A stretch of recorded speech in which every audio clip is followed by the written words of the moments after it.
ፍቅር፣ ምሕረት፣ ድነትን በኦርቶዶክሳዊ መንፈሳዊ ሕይወት ውስጥ እንዴት ይታያል? እሱን ለማየት እንሞክራለን። ለዚህ ነው ኦርቶዶክሳዊነት እውቀትን ከጥበብ ጋር ነው የምትገልጸው። ምክንያቱም እውቀት አይምሯዊ ነው። ጥበብ ወንጌል አባት ወይ ይላል ራሱ አምላካችን ኢየሱስ ክርስቶስ የሚያደርጉትን አያውቁምና ይቅር በላቸው፣ በደል የሚበድሉትን ሁሉ ይቅር በላ። ይሄ ነው ትልቁ ከባዱ የሆነ የፍቅር የምሕረት ቋንቋ።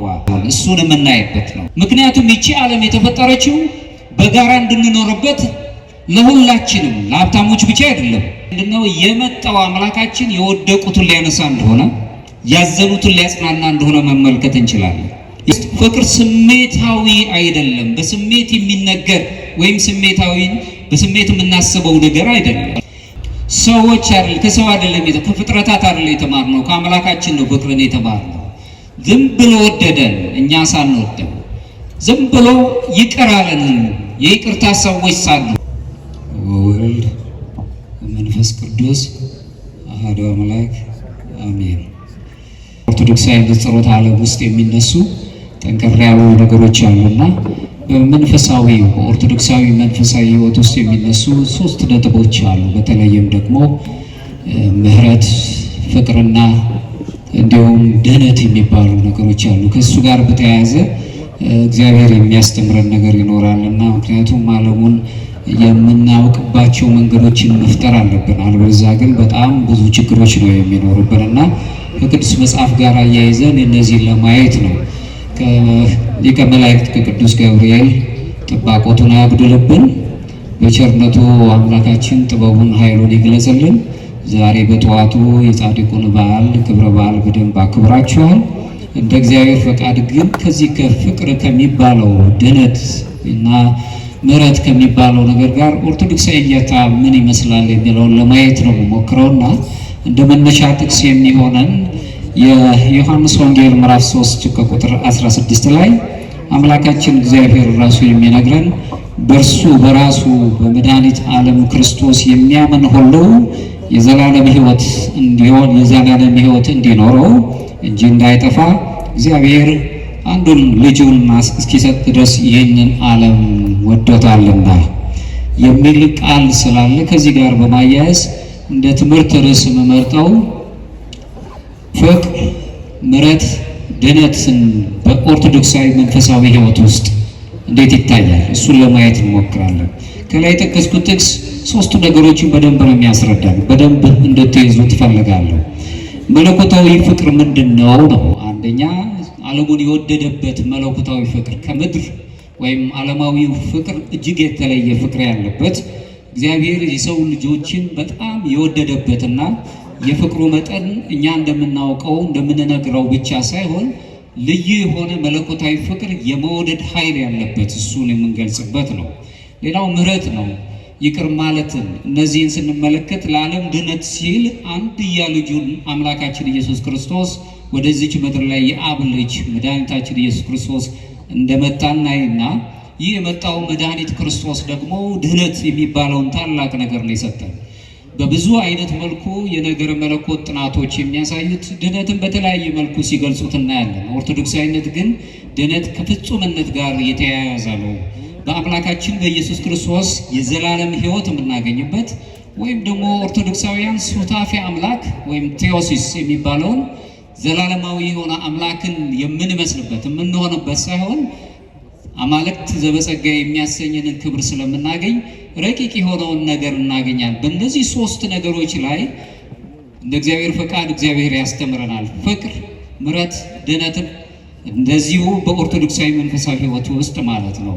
በዚሁ እንግዲህ ኦርቶዶክሳዊ መንፈሳዊ ሕይወት ውስጥ ማዕከል የምናደርገው የሰው ልጆች ድነት የሚባለውን በምድር የተገለጸውን ራሱ ፍቅር ያለበት ድነት ወይም ደግሞ የነገረ ድነት ትምህርት ውስጥ የሚገለጽ ማዕከልን እናያለን። ፍቅር ራሱ የቻለ ጥበብን፣ ማስተዋልን ወይም ደግሞ ረቂቅ የሆነውን ሕሳቤን የሚገልጽልን ነው። ምድር ላይ ከሚነገሩት የፍቅር አይነቶች ይለያል። በዚሁ እንኳን ብንመለከት ሊቃውንት ሲናገሩ ፍቅር ማለት በልቦና ላይ የተተከለ የመውደድ ኃይል ነው ይሉናል። ይህንን ማየት የምንችልበት ነው። ክርስቶስ እንዲሁ ከዓለም ወደ ዓለም የመጣበትን ስንመለከት የክርስቶስን ስራ የምናየው ከፍልስፍናዊው አንጻር አይደለም፣ ወይም የሥነ ምግባርን ነገሮች ለመፈጸም አይደለም። ክርስቶስ ወደኛ የመጣው በዚህች ይልቁንም ወደ ምድር የመጣበት ታላቁ ነገር የሰው ልጆችን ማንነት ለመጠገን ነው። ምክንያቱም ሰውነት በአዳም ፈርሶ ነበር። በዳግማዊው አዳም በክርስቶስ ደግሞ ህዳሴን አግኝቷል። ስለዚህ ወደ ሱዳፌ አምላክ የእግዚአብሔር ልጅነትን የነበረው ደብዝዞ የነበረው ማንነታችን እንደገና የተመለሰበትን ነገር የምናይበት ስለሆነ ፍቅር ትልቁን ቦታ ነው የሚይዘው። ለዚህም ነው እንግዲህ ሐዋርያው ቅዱስ ዮሐንስ ላይ ስንመለከት በመልእክቱ አንደኛ መልእክቱ ላይ ምዕራፍ 4 ከቁጥር 8 ላይ ራሱ እግዚአብሔር ፍቅር ነው የሚለው። እንግዲህ ፍቅር የሚባለው ነገር ጽንሰ ሐሳባዊ ሳይሆን አማናዊ ነው ማለት ነው። እግዚአብሔር ራሱ ፍቅር ነው። ፍቅር ስለ እውነትም የሚገለጽ እንደሆነ እናያለን። ስለዚህ በእውነተኛው ፍቅር ውስጥ የሚኖር ሁሉ በእግዚአብሔር ዘላለማዊ ፍቅር ውስጥ ወይም በእቅፉ ውስጥ ይኖራል።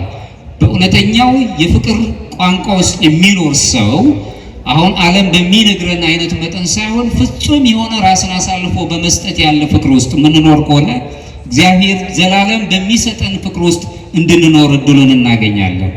በኦርቶዶክሳዊ መንፈሳዊ ሕይወት ውስጥ ፍቅር ስሜታዊ አይደለም። በስሜት የሚነገር ወይም በስሜት የምናስበው ነገር አይደለም።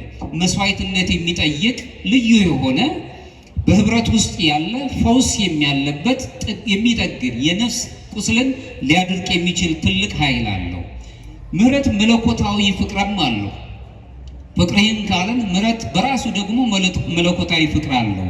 በተግባር የሚገለጽ መንገድም ሲሆን በራሱ ድህነት ደግሞ በፍቅሩ አማካኝነት እግዚአብሔርን ወደምንመስልበት በመለኮታዊ ባህሪው እሱን ልንመስል እንደጠራን ወደ እሱ የምንመስልበት ወደ አንድነቱ ፍሬ እንሄዳለን። ይህንን የምናስብበት ነው።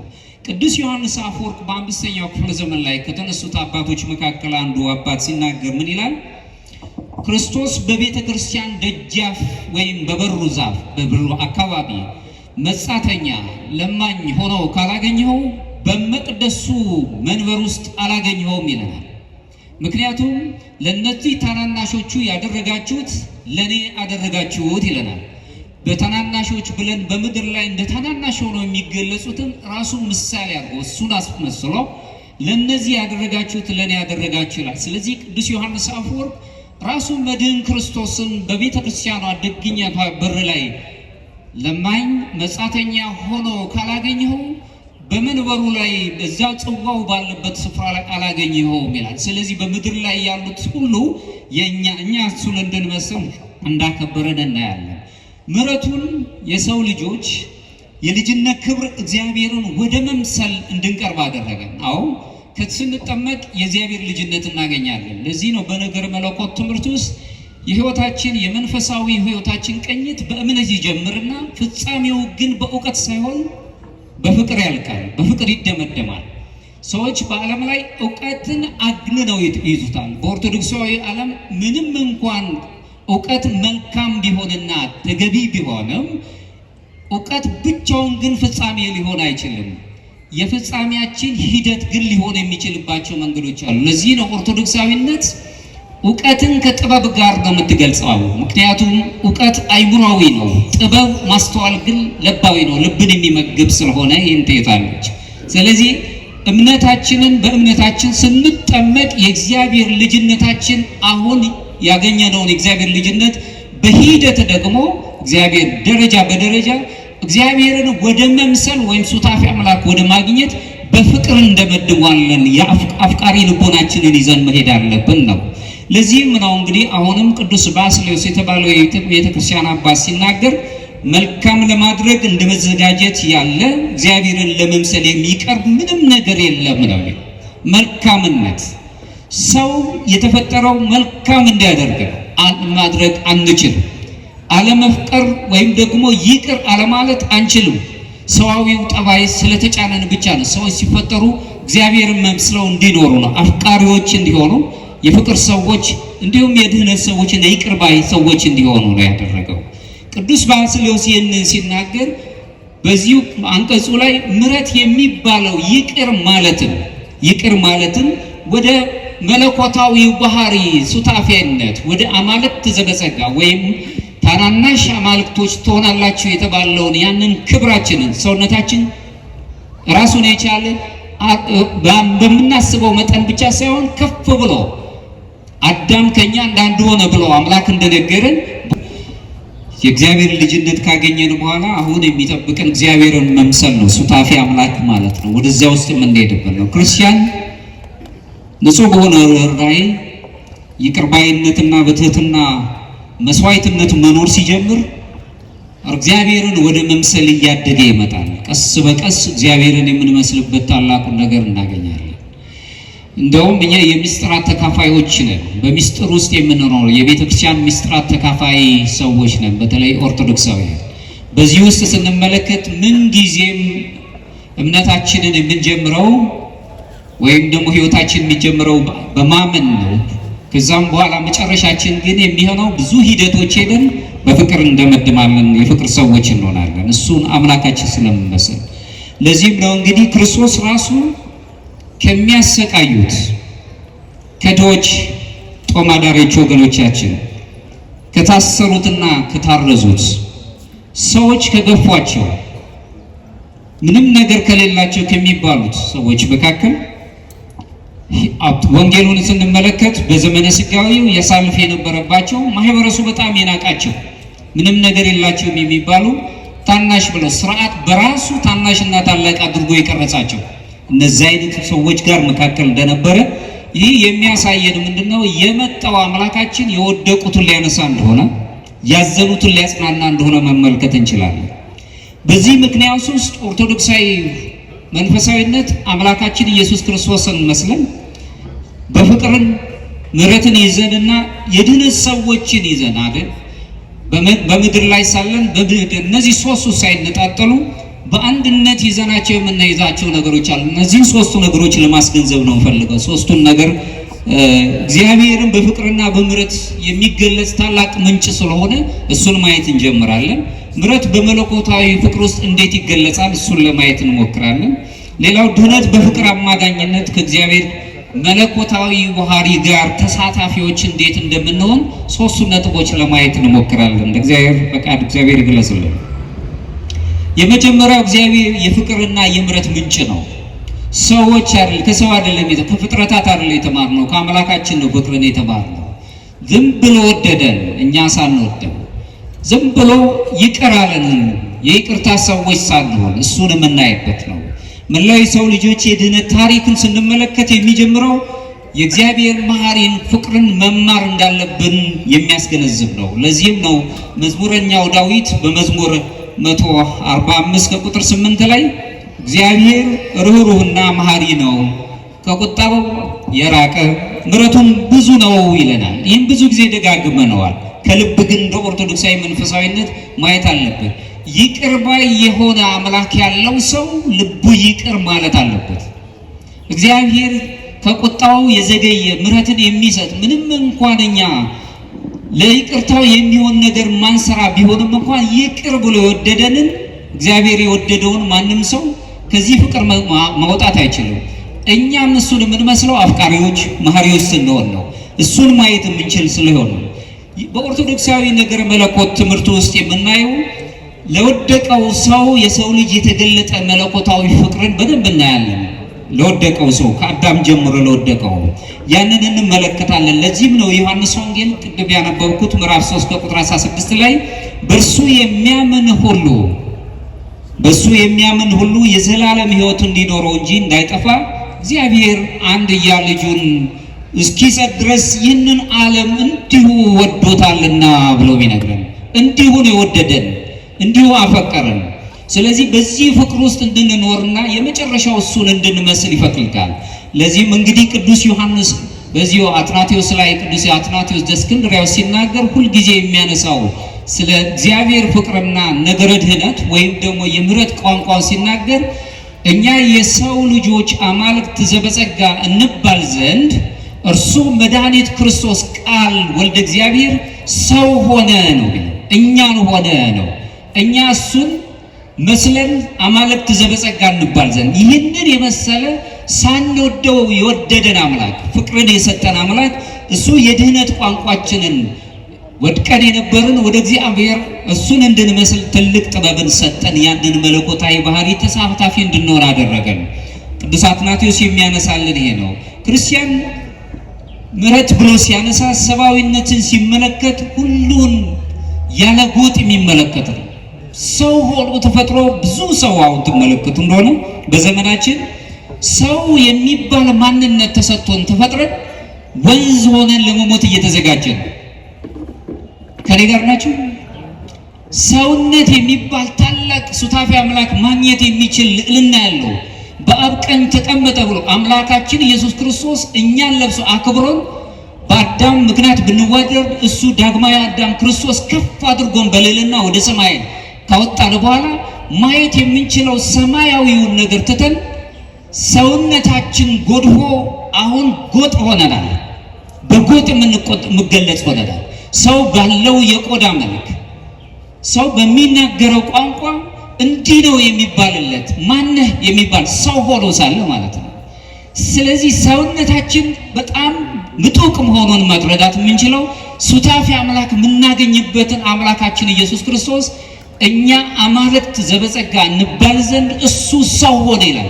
ሰው የሆነው የእኛን ክብር መልሶ ሰውነታችንን ለማክበር ነው። በመስቀል ሆኖ ደመግቡ ያልነበርነውን እኛን እሱ በደም ታጥቦ ደመግቡ ሆኖ ሰውነታችንን መለሰልን።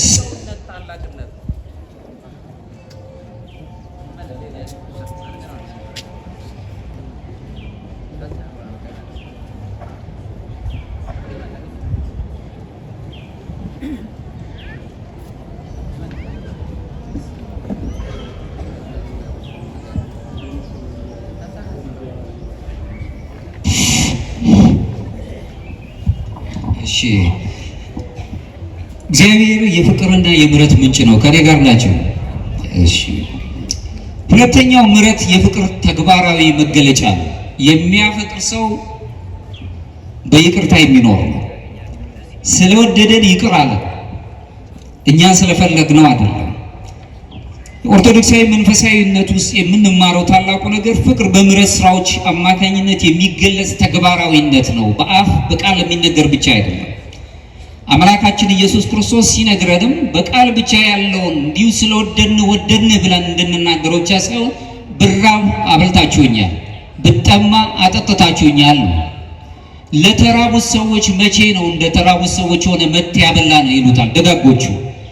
ደጋግ ያልሆኑት ግን መቼ አየን ይህንን ያለው መች ጠየቅን ይሉታል። ለነዚህ ታናናሾቹ ያደረጋችሁት ለኔ ያደረጋችሁ ይላል። አሁንም በአራተኛው ክፍለ ዘመን የነበረው ቅዱስ አምብሮስ ዘሜላን የተባለው ታላቅ አባት ሲናገር ምን ይላል? አንተ ለድሃው ለጦም አዳሪው ስትሰጠው የራሱን ታስረክበዋለህ ይላል። ምክንያቱም ይቺ ዓለም የተፈጠረችው በጋራ እንድንኖርበት ለሁላችንም፣ ለሀብታሞች ብቻ አይደለም፣ ለጦም አዳሪዎችም ጭምር። ምክንያቱም የእነሱን ተካፍለ ወስደሃልና ነው። የቤተ ክርስቲያናችን የኦርቶዶክስ መንገድ የተባለውን የጻፈ ታላቅ አባት ሜትሮፖሊታን ካልሶስ ወሬ የሚባለው ታላቅ አባት ሲናገር ምን ይላል? የክርስትና ጉልላት ከፍታው ትልቁም ነገር ይሄ ነው አለ። ምንድነው? የጋራ ጥቅም የሆነውን ነገር መሻት ይላል። ክርስትና በጋራ መኖር ነው። የብቸኝነት የቁሳዊ ኑሮ ህይወት አይደለም። ለኔ ብቻ ይብላኝ፣ ለኔ ብቻ ይድላኝ፣ እኔና ራሴ እኔ ብቻ ብለን የምንወስደው አይደለም። ክርስትና በጋራ የምንኖረው ነው። እናንተ በኔ እኔ በእናንተ፣ ካህናቱ በእናንተ፣ ምዕመናን በካህናት ውስጥ መጽሔት መስታወት ሆነን ነው የምንኖረው። በዚህ ውስጥ እስካለን በህብረት ልንኖርባት ነው ዓለም የተሰጠችን። ከአድሎ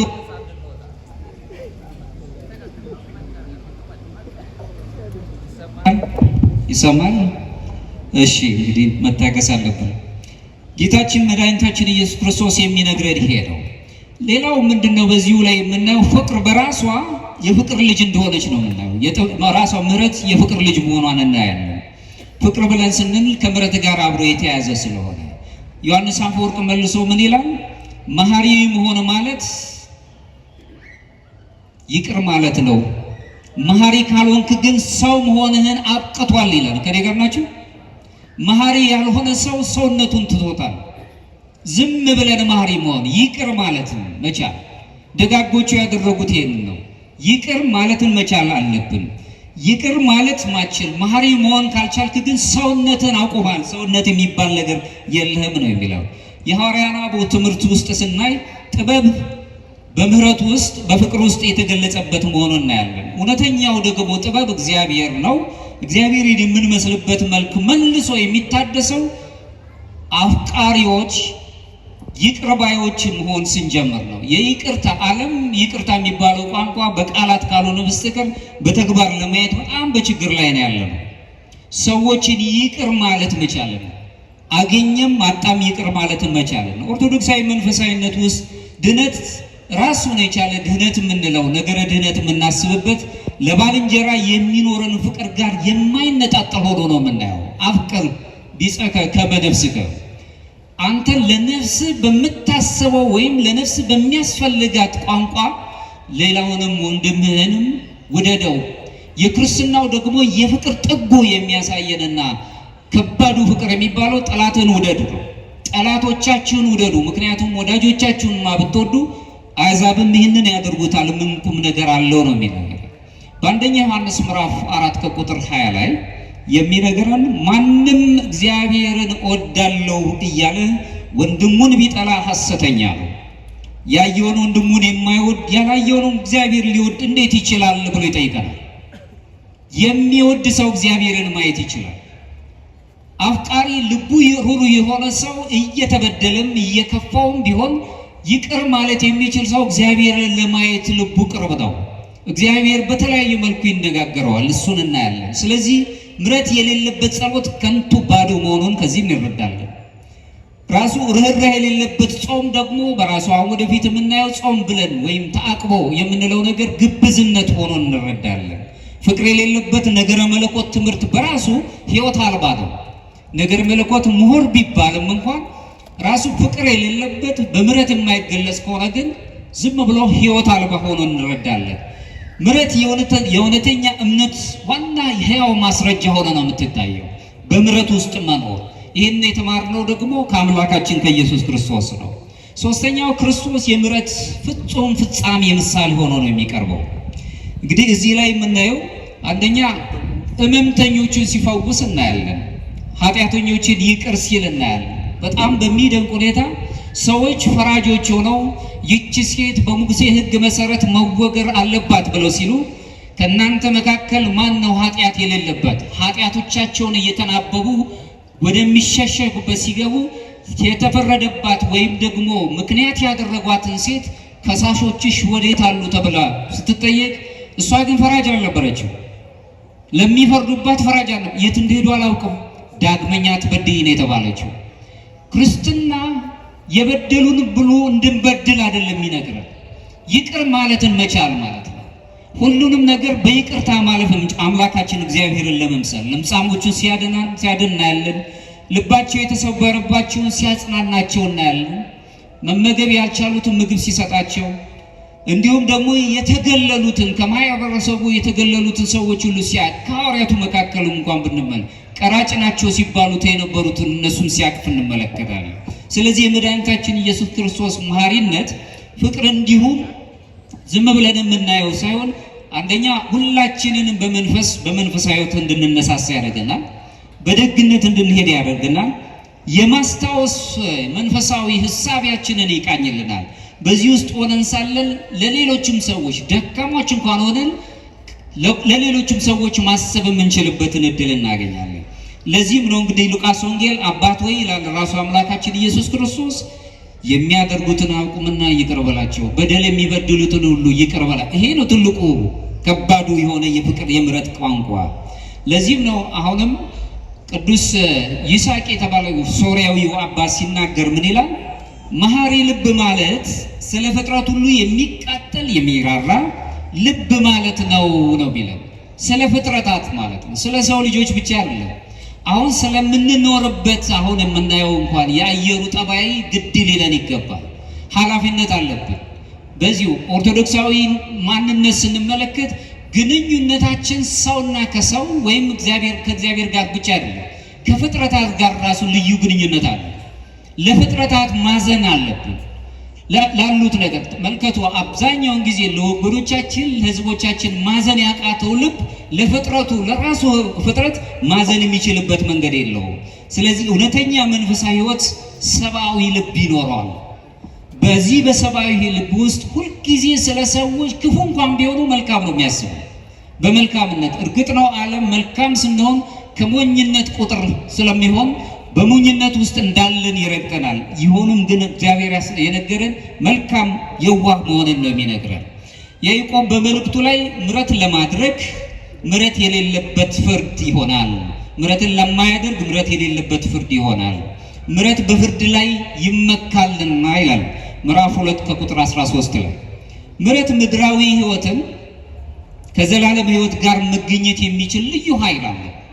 ምሕረት ያለበት ልቡ የሚራራ ወይም ይቅር ማለት የሚችል ሰው በስነ ልቦና ጥናት ውስጥ እንኳን ብንመለከት ጤናማ ህይወትን የመኖር እድል አለው። መንፈሳዊ ነገሩን ብቻ ይቅር ማለት እንችል ሆነ ወደኋላ የምናያቸው ነገሮች አሉ ራሱን የቻለ በዚህ ውስጥ መኖር የምንችልበት ከሆነ ታላቁ ባስልዮስ የተባለው የአሁንም የቤተ ክርስቲያን አባት በአገልግሎቱ ሲናገር ብዙ ጊዜ ለድሆች ለህመምተኞች እና ቤት አልባ ለሆኑት ለጦም አዳሪዎች ይራራ እንደነበረ እንመለከታለን። ህይወቱን የሚያየው እሱ ነው። በዚህ ውስጥ እሱ ሲናገር ምን ይላል? እውነተኛ የእምነት መገለጫው ፍቅርና ምሕረትን ይዞ መታየት ነው ነው የሚለው። አማኝ መሆን እውነተኛ የእምነት ሰዎች ሆኖ መገኘት ማለት በእምነት በፍቅር እና በርህራሄ መኖር ማለት ነው። ስለዚህ በኦርቶዶክሳዊ ነገር መለኮት ትምህርት ውስጥ ምሕረት ራሱን የቻለ ነፍስን የማነጽ ኃይል አላት። የያዝናትን ነፍስ ረቂቅ የሆነችውን ከስጋችን ጋር ስቃይ ውስጥ ያለችውን ነፍስ ራስን የማንጻት ኃይል አላት።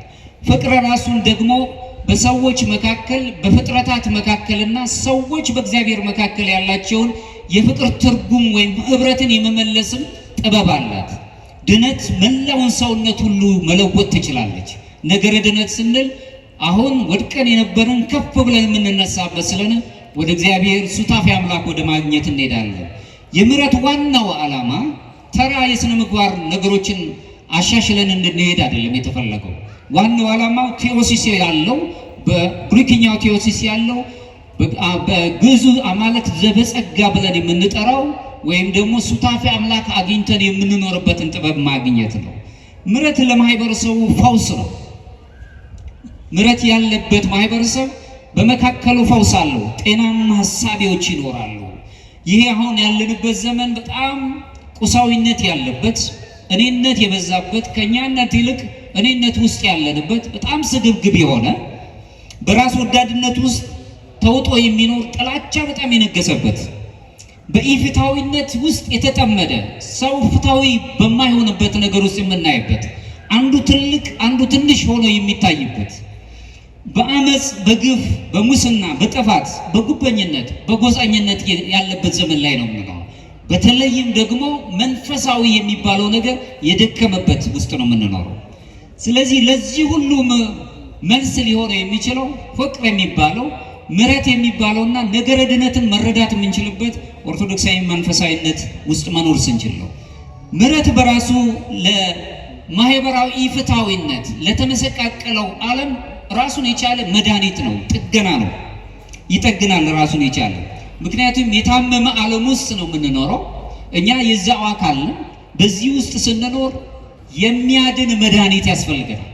መሐሪው አምላክ ምሕረት እንደሰጠን ለዓለማችን ደግሞ ክርስቲያኖች በተለይ ኦርቶዶክሳውያን መሐሪ ምሳሌዎች መድኃኒቶች ሆነን መገኘት አለብን። ሌሎችን ብቻ በማየት መሄድ የለብንም። ለዚህም ነው አሁንም ቅዱስ ዮሐንስ አፈወርቅ ሲናገር በቤተ ክርስቲያንን ይላል ራሱ የፍርድ ቤት አይደለችም። ቤተ ክርስቲያን ቤተ ሕሙማን የሚድኑባት የሚጽናኑባት ሆስፒታል ናት ነው የሚለው።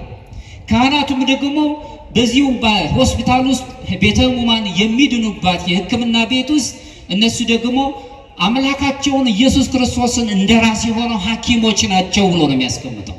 ዓለም እንደዛን ሊያስተናግድ በማይችልበት ጊዜ እኛ ለዓለም ምሕረትን መስጠት የምንችል ቤተክርስቲያን መጽናናት የሚፈልጉት ሰዎች የሚጽናኑባት ፍጹም ሆነ የመድኃኒት ቤት ናት። ራሷን የቻለ የሕክምና ቤት ናት።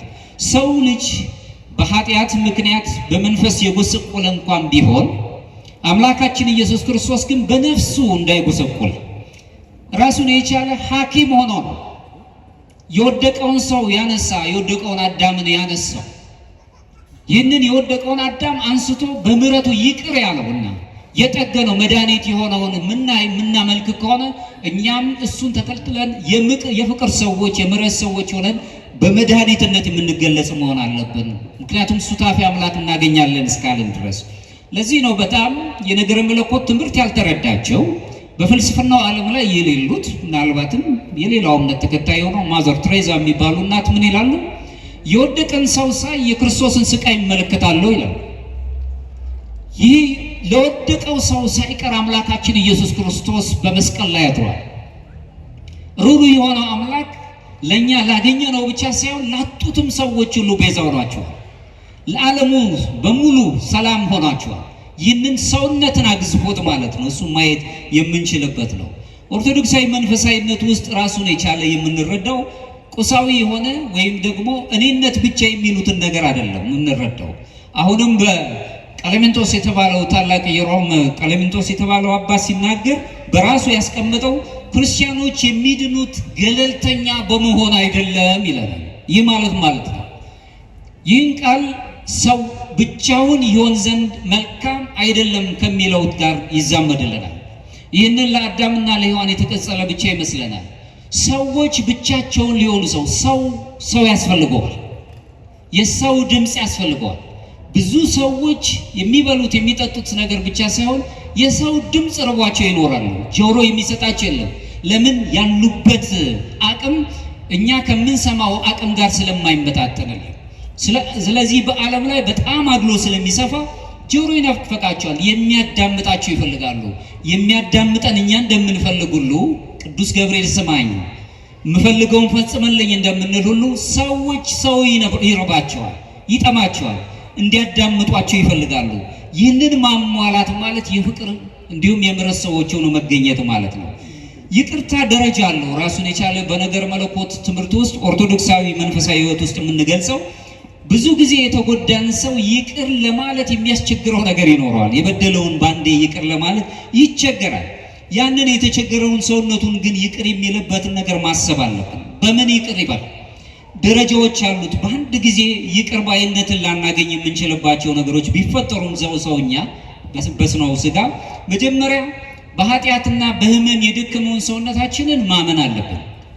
ማነው እኛ ያመነው? የደከምንባቸው ነገሮች አሉ። በዚህ ውስጥ የደረሰብን በደል ሊኖር ይችላል። ከዛ በደል ተነስተን በአንድ ጊዜ ይቅር ባይ የሚሆን የስጋዊ ጠባይ ላይስማማን ይችላል። መጀመሪያ ግን ማመን ነው። መዝሙረ ዳዊት ላይ መዝሙር 51 ላይ የሚነግረን እሱ ነው። ሁለተኛው ከይቅርታ ጋር እንድንዛመድና ከበደል ነፃ እንድንሆን አንዱ የሚያግዘን የምንጸጸት ሰዎች ተበደለንም ጸጸትንም እንዲይዝ በጸጸቶቻችን ውስጥ ትህትናን መያዝ የምንችል። ለዚህ ነው በነገር መለኮት ውስጥ አንደኛው ከሚነሳው ነጥብ አንዱ በግሪክኛ ኬኖሲስ ተብሎ የሚታወቀው ራስን ዝቅ ማድረግ፣ ትህትናን ገንዘብ ማድረግ፣ ከእግዚአብሔር ጋር መኖርን የምናይበትን እሱን መያዝ የምንችልም። አሁንም ቅዱስ ይስሐቅ ሶርያዊ ሲናገር ምን ይላል? የእውነተኛ ንስሐ ምልክት ለሁሉም ይቅርታን ለማድረግ ሲችል ብቻ ነው ይላል። የበደሉንን ሁሉ ይቅር ማለት ስንችል የኛ በደል ይቅር እንዲባል ከፈለግን ይቅር ማለትን መልመድ አለብን። መጸሎታችንም እሱን ስለሚነግረን። ሶስተኛው የበደልኩትን ነገር ይቅር እንድባል በቃል ድምፄን ማሰማት መጸለይ መጀመር ስችል ነው ከበደል ነፃ ሆናለሁ፣ ይቅር ባይነት እንድናገኝ። በሚቀጥለው ከምሬት ከቁጣ መንፈሶች መውጣት አለብን። ዓለም ብዙ ቁጣ ነግሶበታል። በጣም የሚያናድዱ ነገሮች አሉ። መንገዶቻችን ሁሉ እንዴት ነው ያለው? ቁጣዎች ያሉባቸው፣ አንድም ትዕግስት አይሰጡንም። እንደውም ሰዎች በምናልፍበት በምንወጣበት ነገሮች ሁሉ ነገሮች ስለማይሳኩልን ሁልጊዜ ውስጣችን ይቃጠላል። ይህ ንዴት፣ ይህንን ቁጣ መንፈስ ማስወገድ የምንችልባቸው ነገሮች ሲኖር ወደ ምሕረት እየቀረብን እንመጣለን። ለዚህ ነው ቅዱስ ዮሐንስ አፈወርቅ አሁንም ይቅር ለማለት መዘጋጀት እግዚአብሔርን እንድንመስል የምናደርገው መንገድ የምንጀምርበት ጅማሮ ነው ብሎ ነው የሚነግረን። ይቅር ማለት ይቅር ባይ ለራሳችንን እንደውም የስነ ልቦና ምሁራን የሚናገሩት መጀመሪያ ራሳችንን ይቅር ማለት ውስጣችንን አይምሮአችንን ይቅር ማለት ብዙ በደል ደርሶብን ይሆናል።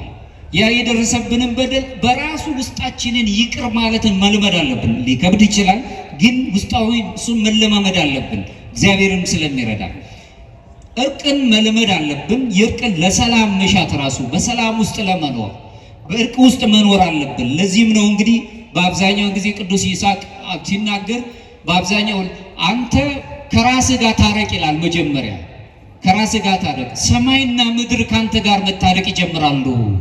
እኛ የይቅርታ ሰዎች ስንሆን ውስጣችንን ይቅር ማለት ስንጀምር ሰማይ ምድርን መታረቅ ይጀምራሉ። ሰማይ ያሉትን መላእክት በምድር ያሉ ፍጥረታት ሁሉ ከኛ ጋር እርቅን ይወጥናል ይጀምራሉ። በዚህ ውስጥ መኖር እንጀምራለን። ሌላው ዘወትር ይቅር ለማለት መለማመድ አለብን። በምን አይነት ልምምድ? በትዕግስትና በፍቅር በተደጋጋሚ ይቅር ማለትን መልመድ፣ ይቅርታን ገንዘብ ማድረግ። ይቅር ስንል በአብዛኛው የትኛውን ማህበረሰብ ነው የምንገለው? እየጎዳኝ እየገደለኝ ያለውን ነው ይቅር ምለው? አዎ ክርስቶስ የሚለው ጠላቶቻችሁ ውደዱ ነው የሚለው። እሱ ትልቁ ነው። እሱን ማለትን መልመድ አለብን። ከመለኮታዊ ፍቅር ጋር መጨረሻ መዋሃድ የምንችልበትን ቃለ እግዚአብሔር በደንብ አድርጎ መያዝ አለበት። መክሲሞስ የተባለው አሁንም በዚህ በሰባተኛ ክፍለ ዘመን የተነሳ የቤተክርስቲያን ጸሐፊ ሲናገር ፍቅርና ይቅርታ ነፍስን ከእግዚአብሔር ጋር እንደሚያዋህዷት ያስተምሩናል ይላል። በፍቅር በይቅርታ ከእግዚአብሔር ጋር መዋሃድ የምንችልበት አማልክት ዘበጸጋ እንድንባል የሚያደርግንን ጸጋዎች እናገኛለን። በዚህ በሚቀጥለው አንቀጽ ላይ የማየው ለክርስቶስ ሕይወት የሚሆኑ ተግባራዊ ትምህርቶች አሉ። ክርስቲያናውያን ወደ እግዚአብሔር የምናድግበት መንፈሳዊውን ሕይወታችንን የምንይዝበት ሱታፊ አምላክ አግኝተን የምንኖርበትን ጥበብ። አንደኛው ከቃል ያለፈ ፍቅር ሊኖረን ይገባል። ብዙ ሰዎች በቃላት ብዙ ፍቅር አላቸው፣ በተግባር ግን ሸሽተውታል። ከኔ ጋር ናቸው? ከቃላት ያለፈ ፍቅር ሊኖረን ይገባል። ሲወደን በቃልና በተግባር ነው የወደደን። እስከ ሞት ድረስ የሚያደርስ ፍቅር ነው የወደደን። ስለዚህ ልጆቼ ሆይ በስራና በእውነት እንጂ በቃልና በምላስ አንዋደድ ይላል አንደኛ ዮሐንስ ምዕራፍ 3 ከቁጥር 18 ላይ። ብዙ ዓለም የንግግር ቃላቶች የንግግር ወይም በቃላት የሚገለጹ ፍቅሮች አሉት። የተግባር ቃል ግን ያስፈልገናል። ራሳችንን ወደዚህ የፍቅር አውድማ ውስጥ ልናስገባ የምንችል እውነተኛው መንፈሳዊ ሕይወት የሚገለጸው በተጨባጭ በምህረት ስራዎች መገለጽ ስንጀምር የፍቅር ተምሳሌቶች እየሆነን እንሄዳለን። ሁለተኛው የርኅራኄያችንን ዕለት ከዕለት ማቋረጥ የለብንም። በምን አይነት መልኩ ነው ይቅር የምንለው? ርኅራኄ የሚጀምረው እንግዲህ አሁን ቅድም ካነሳሁት ጋር ከራሳችን ነው የሚጀምረው። ይቅር ማለትን ራሳችንን መልመድ አለብን። በብዙ ነገሮች ተሰቃይተን ሊሆን ይችላል። ምህረት በብዙ አይነት መልኩ ለራሳችን እንዲመጣ እኛ ይቅር እንድንባል እንደምንፈልግ ሌሎችንም ሰዎች ይቅር ማለትን መልመድ። በቤተሰብ ውስጥ ያለ፣ በቤተ ክርስቲያን ውስጥ ያለ፣ በስራችን መካከልም ያለ፣ በማህበረሰብ ውስጥ ያለውን አንዳንድ በደሎች እንኳን ቢኖሩ እንዴት ክርስቲያን ይቅር ማለት ይችላል? እሱ መማር አለበት። ይቅር እንዴት እንበል? በደግነት የተሞላው ቃላት እንኳን የቆሰሉ ልቦችን ሊፈውስ ይችላል። በነገራችን ላይ ደግ የሆነ ቃል የቆሰሉ ልቦችን መፈወስ ይችላል። ንግግሮቻችን ብዙ ሊጎዱ የሚችሉ ወይም ደግሞ ሊጠግኑ የሚችሉ ይሆናል። ከነዚህ ጋር ስናየው ግን እያንዳንዳችን የዋህነትን ደግነትን ያለበትን ቃላቶች ይዘን መኖር አለብን። ለዚህም ነው አሁንም ቅዱስ ይስሐቅ ሶርያው ሲናገር ይህ ታላቅ አባት ሲናገር ምን ይላል? በአንደበትህ ዘወትር ለሚሰሙት የሚጠግን ጸጋን የሚሰጠውን ነገር ብቻ ተናገር። እምተናብቦ ይሄ ይሳርሙሁ ማለት ደግ ነገር ሊሆኑ የሚችሉትን ነገር ብቻ ተናገር። በሐሜት ብዙ ጊዜ ደክመን ሊሆን ይችላል። በጣም ያስከፉንን ሰዎች ከውስጣችን በጣም የተቃጠለ መንፈስ ስላለን ለሰዎች ስናወራ በጣም ከሚገባው በላይ ተበሳጭተን ሊሆን ይችላል። ነገር ግን አንደበትህ ነው የሚለው አንደበትህ ዘወትር ለሚሰሙ ሰዎች የሚጠግናቸው ጸጋን የሚሰጥ ነገር ብቻ ይናገር። ሱታፊ አምላክ የምንፈልግ ከሆነ የይቅርታ መንገድን የምናገኝበት እሱ ነው። እውነተኛ መንፈሳዊ ሕይወት የሰውን ንግግር የመፈወስና የሰላም መሳሪያ ሆኖ የሚቀርብ ነው። በተመሳሳይ መልኩ አሁንም ቅዱስ የቤተክርስቲያናችን ታላቅ አባት ቅዱስ ባስልዮስ ሲናገር አልፎ አልፎ የሚደረግ ልግስና ከሰው ይልቅ ዘወትር በነፍሱ ውስጥ የሚኖር ልምዳዊ ባህሪ ሊሆን እንደሚገባው በተግባር ያዘው እያለ ይናገራል። አልፎ አልፎ እንኳን የምናደርገው ቀስ በቀስ ነው ወደ መልካሙ ፍጹምነት የምንደርሰው። ነገር ግን በጥቂቱም ቢሆን መልካም ነገርን መልመድ አለብን፣ መስራት አለብን። ሶስተኛው እግዚአብሔር ጋር በሚኖረን ህብረት ውስጥ ድህነትን አዘውትረን መያዝ ነው። ድህነት ብለን ስናወራ ድህነታችን ውስጥ የምናያቸው ብዙ ታላላቅ ነገሮች አሉ። ኦርቶዶክሳዊ መንፈሳዊነት የሚያስተምረን ወደ እግዚአብሔር የምናደርገው ጉዞ በህብረት የምንጓዝበት ህይወት ስለሆነ ዘወትር ሳንታክት ፈተናዎች ሳይበዙብን ራሱን በጸሎት የምንተጋ ሰዎች መኖር አለብን። በጸሎት የምንተጋ ጸሎት ራሷ ነፍስን ከእግዚአብሔር ጋር የምታዋህድ ናት። ለዚህም ነው በኦርቶዶክሱ ዓለም ላይ ንጹህ ጸሎት ብለው የሚጸልዩት አለች። ይቺ ንጹህ ጸሎት የሚሏት በመጀመሪያው ክፍለ ዘመን የነበሩ ሐዋርያት አበው የአይምሮ ጸሎት ይሏታል። ምንም ቃላት ሳያወጡ ዝም ብሎ እያዳመጡ መጸለይ፣ እግዚአብሔር እንዲያየን መፍቀድ፣ እሱ እንዲያየን ከፈቀድን እሱ እንዲያዳምጠን እሱን እንድናየው መፍቀድን መቻል፣ ቃላቶች ሳይወጡ ወይም ደግሞ በዚህ ፈጥሞ ደሴት የምትባል ማንታውሶስ የምትባል አለች። በዚህ በግሪክ አይላንድ በግሪክ ደሴቶች ውስጥ ያለች እዛ ውስጥ ያለው አበው መነኮሳት እችን ጸሎት ፍጹም ይተገብሯታል።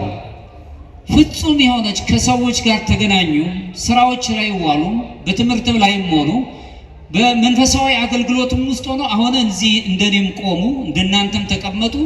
ይችን ጸሎት ሁል ጊዜ ይጸልዩታል። እነሱ የክርስቶስ ጸሎት ይሏታል። ኪሪየ ኤለይሶን እግዚኦ መሐረነ ክርስቶስ፣ አቤቱ ማረን ይቅር በለን። በውስጣቸው ይጸልዩታል። ቆመውም ሄደውም ተኝተውም ይጸልዩታል።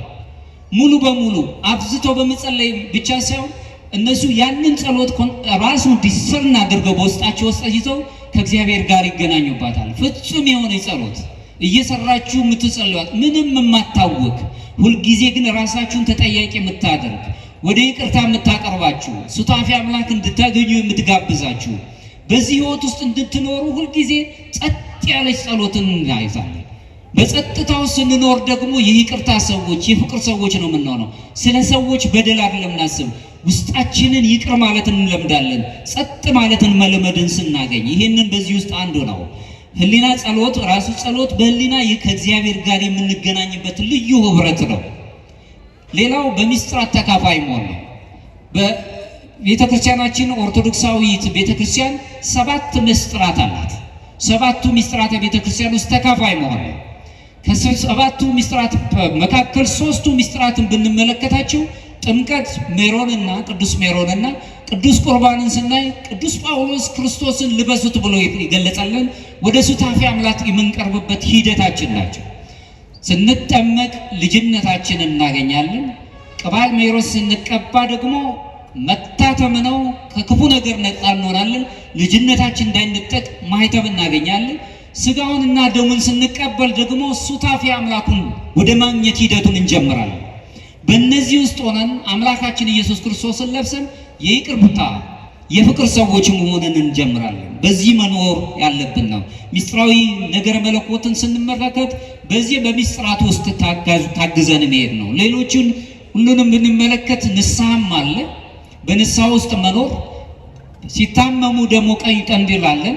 መልሶም ደግሞ ራሱን የቻለ በመካከላችን በጋብቻ ውስጥ የሚኖሩ ሰዎች ቅዱስ ጋብቻ የሚፈጽሙበት ቅዱስ ስርዓተ ተክሊል አለን። ሚስጥረ ክህነት ራሱን የቻለ ልዩ የሆነ ክብር አለን። እግዚአብሔር ከኛ ጋር ሊታረቀን እንደራስ የሆኑትን የእግዚአብሔር እንደራስ የሆኑትን ካህናትን ለማቅረብ የሚሰጥ ራሱን የቻለ ሚስጥር አለ። በእነዚህ ሚስጥራት ህይወት ውስጥ ሁላችንም የሚስጥሩ ተካፋዮች ሆነን እግዚአብሔርን ማግኘት የምንችልበት ጸጋ እንዲኖረን ነው ይሄ የሚነግረን። ሌላው ንስሐ ብያልኩት ነው።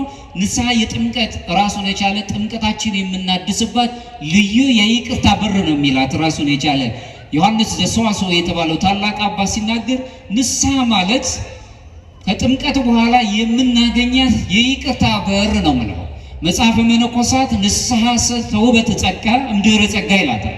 ንስሐ ማለት ከይቅርታ በኋላ የተገኘ ከጥምቀት በኋላ የተገኘች ሌላ የይቅርታ በር ነው የሚላት። መጸጸት ንስሐ ብለን ስንናገር መጸጸት ለካህናት ብቻ መንገድ ሳይሆን ትልቁ ነገር ቀድመን በነገርነው ኃጢአት ዳግመኛ ላለመጠየቅ ቃለ መሐላ መፈጸም ማለት ነው። ፍጹም ከእግዚአብሔር ጋር መኖርን መልመድ ማለት ነው። ሰዎች ይወድቃሉ፣ እግዚአብሔር በንስሐ ይመልሳቸዋል፣ ወደ ካህናት እንድንቀርብ ያደርገናል።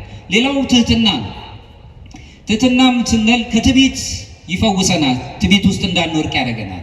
ነፍስን ለመንፈሳዊ ጸጋ እንድናዘጋጅ እድል ይሰጠናል። ባለፈው ለመናገር ሞክሬያለሁ። ትህትና የተማርነው ከአምላካችን ነው። ሊቃውንቱ ሲናገሩ የበላይን ማክበር ትክክል ነው ይላሉ። ከኔ ጋር ናቸው? ከኔ ጋር ናቸው? አቻን ወይም እኩያንን ማክበር ደግሞ ተገቢ ነው። ሁሉንም ማክበር ተገቢ ነው።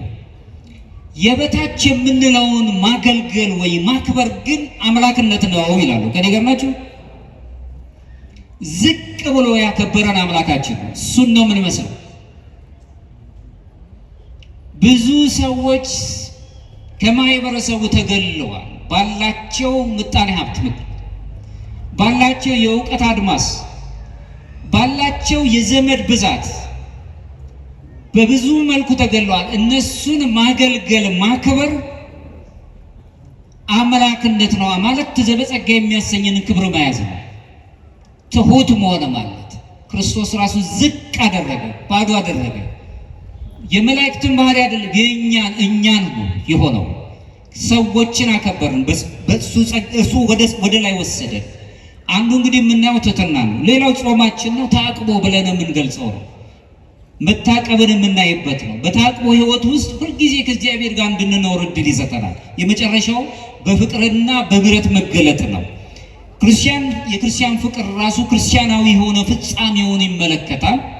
ቅድም ያነሳሁት የምህረት ፍቅር ደግሞ ማንኛውም መንፈሳዊ ተጋድሎን እንድንፈጽም ኃይል ይሰጠናል። ለዚህ ነው ቅዱስ ሰራፊም የሚባለው ታላቅ አባት ሲናገር የሰላምን መንፈስ ገንዘብ አድርግ ወይም ማግኝ ይፈልግ፣ በአንተ ዙሪያ ያሉትን በሺዎች የሚቆጠሩትን ታድናለህና ይላል። ከኔ ጋር ናቸው? ቤታችን ሰላም ሲሆን ሀገረ ሰላም ትሆናለች። ሰዎችን የማዳን አቅም ይኖረናል። ሰዎችን የመፈወስ አቅም ይኖረናል። በውስጥ ያለውን ነገር ወይም የመጨነቅ ወይም በአንተ ውስጥ ነው ያለው። ስራፌም ሲናገር የሰላምን መንፈስ ገንዘብ አድርግ ወይም ፈልጋት፣ ሰላማዊ ሁን። አንተ ሰላም ስትሆን በዙሪያ ያሉ ሁሉ በሺህ የሚቆጠሩት ሰላም ይሆናሉ ነው። ክርስቲያን ኦርቶዶክሳዊ ሰላማዊ ነው። ሰይፍ የለውም። ሰይፉ አምላኩ ነው። ቃላቶች ሁሉ አምላኩ ነው። በአምላኩ የሚነገር የፍቅር ቋንቋ ነው ያለው። በሰላም በፍቅር በምህረት የሚኖር ነው። ለኛ የምህረት ሰዎች ስንሆን ሌሎችን ሰዎች የማዳን ለጊዜው እንኳን በሞኝነት ሊገልጹን ይችላሉ በዓለም ያሉ ሰዎች። ከጊዜ በኋላ ግን ሁሉን የሚችል አምላክ ልቦናቸውን ቀይሮ እኛ ሰላም ስንሆን ቤታችን ሰላም ይሆናል፣ መንደራችን ሰላም ይሆናል፣ ልጆቻችን ሰላም ይለምዳሉ። ቤተ ክርስቲያን ሰላምን የሰላም ባለቤት የሆነችው ሰላሟን ልጆቿን መያዝ ትጀምራለች። ከካህናት ጋር አብረን መኖር እንዴት እንደምንችል መማር እንችላለን። ስለዚህ መንፈሳዊ መታደስ ውጫዊ አካልን ብቻ አይደለም የሚገልጸው፣ ውስጣዊ ህሊናንም ነው የሚገልጸው። በህሊናችን ሰላም መሆን፣ የፍቅር ሰዎች መሆን፣ እሱን ማድረግ ስንችል ነው አሁን ወደ ሱታፊ አምላክ የምንሄደው። እንደ መጨረሻ የማነሳው ፍቅር፣ ምሕረት እና ድነት በኦርቶዶክሳዊ መንፈሳዊ ህይወት ውስጥ ልዩ የሆነ ማዕከላዊ ስፍራን ይዞ የሚጠኑ ጥናቶችም ናቸው። በህይወት የምንኖራቸው እግዚአብሔር ሰውን አስቀድሞ ነው የወደደው። ሳይወደው ሰው ሳይወደው ወደደው። ክርስቶስ በህይወቱ በዘመነ ስጋዊ በነበረበት ዘመን በእግረ ስጋ ሲመላለስ፣ እንዲሁም ደግሞ በመስቀል ተሰቅሎ በትንሳኤው በእርገቱ፣ በእነዚህ ሁሉ መለኮታዊ ፍቅሩ ሁላችን ተሳታፊ እንድንሆን አደረገ። በሞቱ ሞታችንን ገደለው፣ የትንሳኤ ሰዎች አደረገ። በመቃብር ሆኖ በመቃብር ውስጥ የምንኖር በዓለም መቃብር ውስጥ ያለን ሰዎችን ድምፃችንን ሰማ፣ ተነሳልን፣ ትንሳኤችን ተባረከ። እሱ ብቻ አይደለም፣ የምስጢረ ስጋዊ ፍጻሜ የሚሆነውን ከተነሳ በኋላ ከ40 ቀን በኋላ ወደ ሰማይ ያረግና የእኛን እርገት በደንብ እንድንመለከት ወደ ሰማይ እንድናይ ያደረገ። እርገታችን ሰማያዊ ነው። አሁን በምድር ላይ ነው ያለነው። ሐሳባችን ምድራዊ ሆነ። ሰማይን እንድንመለከት ወደ ላይ እንድናይ በአብ ቀኝ ተቀምጦ አከበረን። ሰውነታችን ራሱ ውበት አገኘ። ረቂቅ የሆነ አምላካችን ረቂቅ የሆነው ምስጢሩን ገለጸልን። በመስቀል ላይ የተሰቀለው አምላክ በደም ታጥቦ እኛን ሁላችንም በይቅርታ ከጎበኘን እጁን ዘርግቶ አቀፈን። በመስቀል ላይ ሆኖ መስቀሉ ምስጢርን ገለጸልን። ግርጌው ላይ ብንመለከት በመስቀሉ ግርጌው ላይ የተቸነከረው ችንካሩ እምነታችንን መሰረታችንን ገለጸልን። ይህ ደግሞ በእምነታችን የምናገኘው በጥምቀታችን የምናገኘው ሕይወት ነው። በኋላም ጉልበቱ የገፉት የጣሉት የሳቡት ጉልበቱ ላይ ደግሞ ያለው ግፍ መከራ ደግሞ ምንን ያሳቀርበ ምስጢረ ቁርባን ምስጢረ ቀንዲል ምስጢረ ሜሮንን ይገልጽልናል። በዚህ ማህተም አገኘን። የተወጋው ጎኑ ቁርባኑን ገለጸልን። ስጋውን ደሙን ተካፋዮች ያደረገን። በቀኝ እጁ የተጎዳው ደግሞ ንስሐችንን አበሰረን። በግራ እጁ የተጎዳው ደግሞ ራሱን የቻለ በሚስማር የተጎዳው ወይ ደግሞ የደማልን አምላክ ደግሞ ብንታመም ቁስለ ነፍስና ቁስለ ስጋ ቢገጥመን ቀንዲልን ሰጠን። ሁለቱ ምስጢራት ደግሞ በአክሊለ ሦኩ ላይ ተገኙልን። ምስጢረ ክህነትን የምንለው እንዲሁም ደግሞ ምስጢረ ተክሊል የምንለው በአክሊሉ ላይ ተገኘ። ልብ በሉ ክርስቲያኖች ኦርቶዶክሳውያን፣ ጋብቻውን የምናየው አክሊሉ ላይ ነው፣ ሦኩ ላይ ነው። አክሊለ ሦኩ ላይ ነው የምናየው። ክህነቱን የምናየው አክሊለ ሦኩ ላይ ነው የምናየው። ክርስቲያኖች አገልግሎቱ እንዲሁ ዝም ብሎ ተራ ነገር አይደለም። መከራ ያለበት መስዋዕትነት ያለበት ነው። ጋብቻ ፍቅር ብቻ አይደለም ያለበት፣ ትልቅ ከባድ የሆኑ ነገሮች አሉ። መስዋዕትነት ይጠይቃል። ለሌሎች መስዋዕት የሌሎችን ሰዎች ድምፅ መስማትን ይፈልጋል። የሁለት ሰዎች መጣመር አለበት። በክህነት ውስጥ ያሉት አባቶች ልዩ የሆነ አገልግሎት አላቸው። አክሊለ ሦኩ ላይ ነው፣ ልዕልና ያለበት ነው። ስለዚህ ኦርቶዶክሳዊት በሚስጥራዊ ሕይወት ውስጥ በሚስጥራዊ ቤተክርስቲያን ውስጥ እንድንካፈል ክርስቶስ በመስቀል ላይ ሆኖ ማንነታችን ገለጸ። ካደረም ከተነሳም በኋላ በእርገት ካሄደ በኋላ ግን ዳግመኛ እንደ መንፈስ ቅዱስን ከአብ የሚሰርጸውን የኦርቶዶክስ ትምህርት ከአብ የሚሰጠውን የእግዚአብሔር መንፈስ ቅዱስ መንፈሴን እልክላቸዋለሁ የሚያጽናናውን የሚያረጋጋውን ምሕረትና ፍቅራችንን ሊሰጠን የሚችለውን መንፈስ ቅዱስ የእግዚአብሔር መንፈስ ቅዱስን እልክላቸዋለን። በዚህ ሕይወት ውስጥ የምንኖር ከሆነ የፍቅርና የምሕረት ሰዎች እንሆናለን። ድህነታችን ከዚህ ጋር የተያዘ ስለሆነ ምሕረት በክርስቲያን ፍቅር ውስጥ የሚገለጽ ማህበራዊ መገለጫ ነው። የምንምረው ሁላችንም መሐሪዎች መሆን አለብን። በምሕረት ውስጥ መኖር ስንችል ያለ አድሎ መውደድ አለብን። ኢትሚት ፍትሐ ነዳይ ወኢትአምፅ በፍትሕ ነው የሚለው መጽሐፍ። ድሃውንም አትበድል ፍርድም አታጓድል ነው የሚለው። በዚህች ዓለም ላይ ግፍ ጸንቶ ኢፍትሐዊነት ጥግ ደርሷል። በኢፍትሐዊነት ውስጥ የምናያቸው ወይ ደግሞ የማህበራዊ ኢፍትሐዊነት ጥግ ስለደረሰ የዓለም ሰዎች እንኳን አራቱን የሆኑ መስፈርቶችን ይህንን ኢፍትሐዊ የሆነውን ነገር ለማውረድ ያስቀምጣሉ። አራት የሆኑ አምዶችን ያነሳሉ። አንደኛው ሰው በሰውነቱ ክቡር ሆኖ ተሳታፊ መሆን አለበት ነው የሚሉት። ባለው ድምፅ አለው፣ ቃል አለው፣ ሐሳብ አለው። በሐሳቡ ተሳታፊ እንዲሆን ድምፁ መሰማት አለበት። ሁለተኛው የሰው ልጅ የሚፈልገውን ነገር ማግኘት የሚችልበት በምድር ላይ የተሰጠውን ነገር ያለ ገደብ ሊያገኝ ይገባል ነው ከኃጢአት በቀር። ይህ የምንለው ራሱን ትምህርት የምንለው በትምህርት ህይወት ውስጥ ወይም ደግሞ ጤናን አጠባበቅን ራሱ ጨምሮ ነው የሚያነሱት። ሶስተኛው ግን እኩልነት ሳይሆን የተመጣጠነ አኗኗር፣ እኩልነትን ሳይሆን የተመጣጠነ አኗኗር መኖር አለበት። አንዱ ትንሽ አንዱ ትልቅ ሲሆን ግን እርስ በርሱ የሚባላ ማህበረሰብ እየፈጠር ነው የምንለው። የመጨረሻው ግን ሰብአዊ መብቶች ናቸው።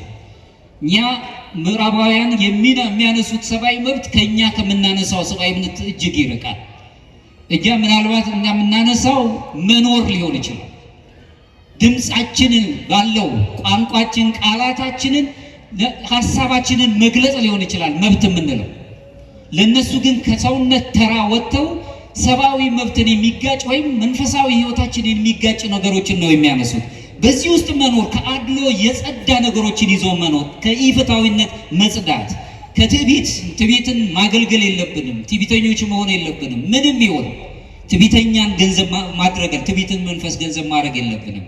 ያለ ገደብ መውደድ፣ ይቅር ማለት ያለ ምንም ነገር ስለሰጡን አይደለም መውደድ ያለብን። ሁሉንም ያልሰጡንንም መውደድ አለብን። ስለሌላቸው አልሰጡንም። ምናልባት ንፉግ ሆኖም አልሰጡንም። ግን መውደድ ነው የሚጠበቅብን። አለመውደድ አንችልም።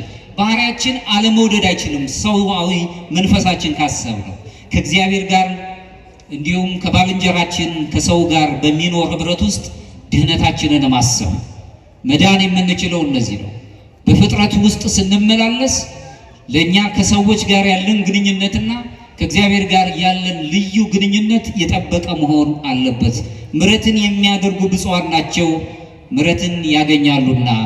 የምሕረትና የፍቅር ባለቤት የሆነ አምላካችን እግዚአብሔር በነገረ ድህነት ውስጥ እንዲገልጸን ፍጹም የምህረት ሰዎች የፍቅር ሰዎች እንድንሆን ኃይሉን ጥበቡን ያድለን። አምላካችን እግዚአብሔር ለዚህ ሰዓት ስላደረሰን ክብርና ምስጋና ለእርሱ ይሁን። ይቆየን።